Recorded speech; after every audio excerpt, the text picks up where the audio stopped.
Learning hybrid photography one day at a time. Become a smarter photographer every day at discovermirrorless.com. It's free and phone and tablet friendly. Hi, this is Paul Gero, and I'm in my studio here in Ladera Ranch, California. Happy New Year, and I hope you had a great holiday season.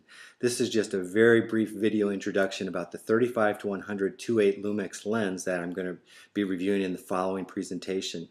My good friend Will Crockett from discovermirrorless.com, be sure and sign up, he thinks that this lens could very well be a DSLR killer. And the reason he thinks that is because this lens would replace the 70-200 2.8, which is in the lens kit of so many wedding and portrait photographers.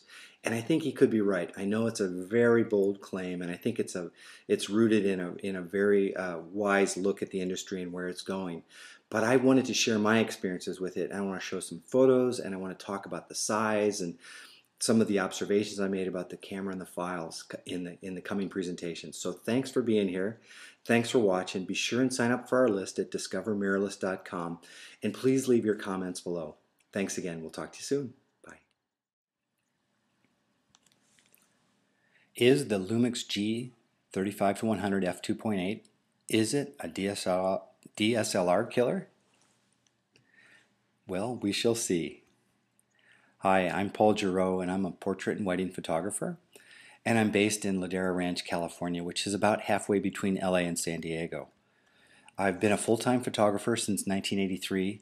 The first 20 years or so of my career, I was a full-time daily newspaper photographer in Chicago, DC, and in Arizona, and I've been a DSLR shooter since 1997. The newspaper world got into digital imaging very, very quickly. I really wanted to look at the size and weight of this camera because that, to me, or the lens rather, it's because of the weight that it really was attractive to me. As you can see, the cameras are super small, the GH3, which you'll see in the middle here, with the 35-100, and then on the right is the OMD EM5 with a Pancake 20.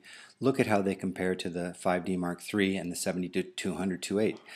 A great camera, great lens, of course, the stalwart in the portrait and wedding world, but look at the size comparison. The camera weight is significant. The 5D Mark III weighs in at almost 34 pounds. The GH3 is 20 pounds, so it's quite a bit lighter. The lens is the big thing. The 35-100 is less than a pound, and it compares to the 70-200 IS version 2, which is 52 ounces. Pretty significant weight. And as I do weddings and portraits, but I'm thinking of it primarily for my wedding work, carrying the 70-200, even on a smaller full-frame body such as the 5D Mark III, is still a very, very big weight to carry for a full day of work. I tested the 35-100 first with the GH2, which is the precursor to the more professional, bigger, and more expensive GH3. And this was one of the first photos I made with it. It's of my son, and I was blown away by the quality, the color of his skin, the exposure, which was done on aperture priority, and the sharpness. I thought it was beautiful rendering, and it looked very much DSLR-like. I then proceeded to make more photos with that lens on the GH2, and these are some photos I made around the house in the late afternoon light, around the neighborhood after the sun was setting. I wanted to put the camera through the paces when I would typically do portraits, which is late in the day. I also wanted to check how the lens performed with backlighting, because backlighting is one of those things that I use quite frequently in my portraits and my weddings. Sometimes I'll supplement with a reflector. This was strictly available light, and I was scooting to the left just to kind of see how much lens flare I could get and how it would retain detail, and I think it did really well.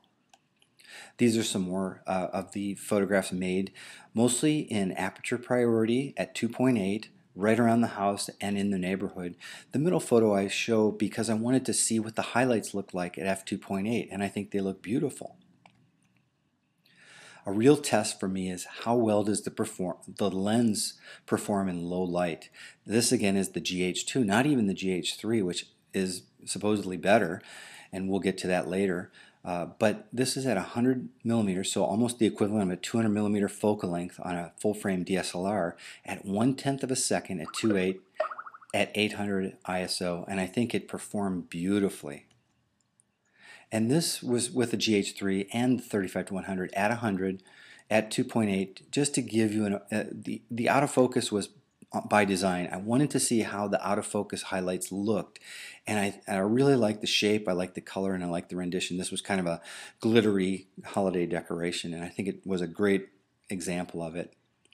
And then also more of the ornaments at our home.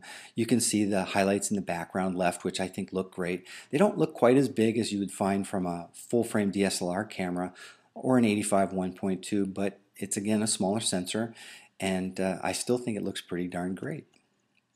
Some photos of the kids as they headed off to school. The camera performed well, the GH2. The 35-100 grabbed focus at 2.8 aperture in the wider view in the front left on my son, and then I zoomed in tighter as my daughter gave me her hairy eyeball, and that was sharp. But I also love how the skin looks, the sharpness, and the softness of her eyes. I think the color out of this lens is absolutely spectacular.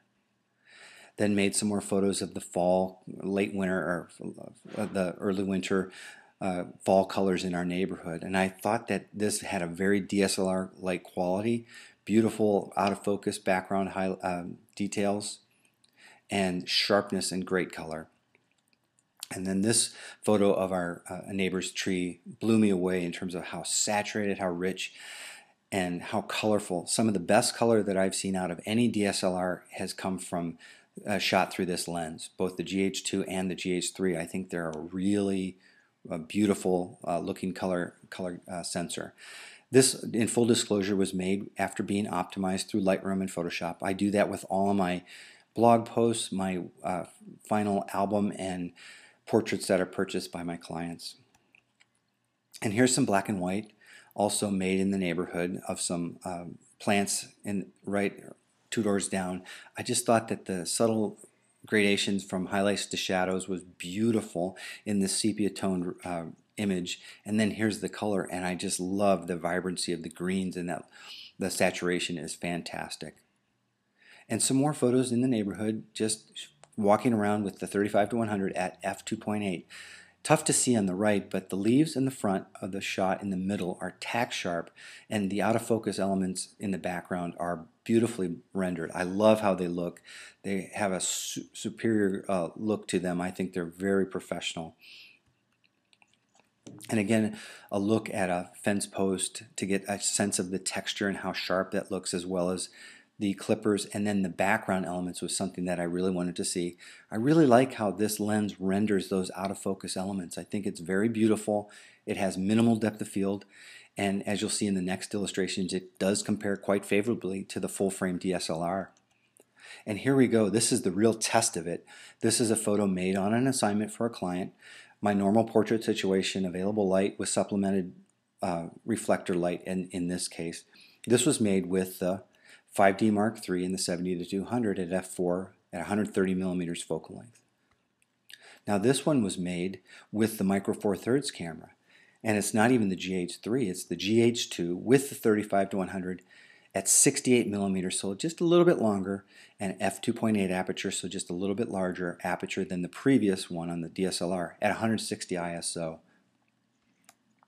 And as you see them stacked, you can really see the difference, which is actually a lot less than I would have expected.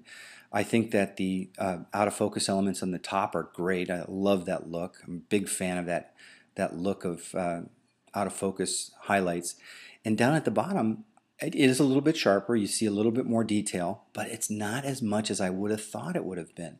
And had I stepped back a little bit further, maybe used a little bit longer focal length, I think those elements would have been even more out of focus. But I really like how this looks, both of them. And in fact, the client picked photos made with the Micro Four Thirds camera, even though they were shown side by side with the 35 DSLR shots. Now, what does that say? I don't know if you can make any quantitative statements about it, but it just goes to show that clients see this and they think that they're both professional looking photographs, and I think that they are. And I'm very happy with both, and I'm super glad that they purchased the photos that they did, and I don't think they've gotten any, I think it's a totally professional look. So my final verdict is the 35-100 f2.8 is a winner on so many fronts. The color, the sharpness, the size and the weight, the smoothness of the zoom features on there. This camera, coupled with a GH3 or even a GH2 as you've seen here, makes fantastic looking images. And to be honest with you, this is going to be my next zoom. In fact, I was going to upgrade to the 70-200 2.8 version 2 lens, and I've decided to forego that. Instead, I'm going to get the GH3 and the 35-100 as I do make my migration to mirrorless. Would you like to see some more and hear more about the GH3? Well, I've got a review coming soon, and I'm going to be talking more about photos from this particular assignment where I shot it all with the GH3 and all with the 35-100 lens. So stay tuned for a little bit more. That'll be coming soon. I want to thank you for listening, and if you'd like to see more and hear more about what's going on in the mirrorless world, I invite you to sign up for the list at discovermirrorless.com, or if you want to check out my website, it's paulfgero.com. Thanks a lot, and we'll talk to you soon.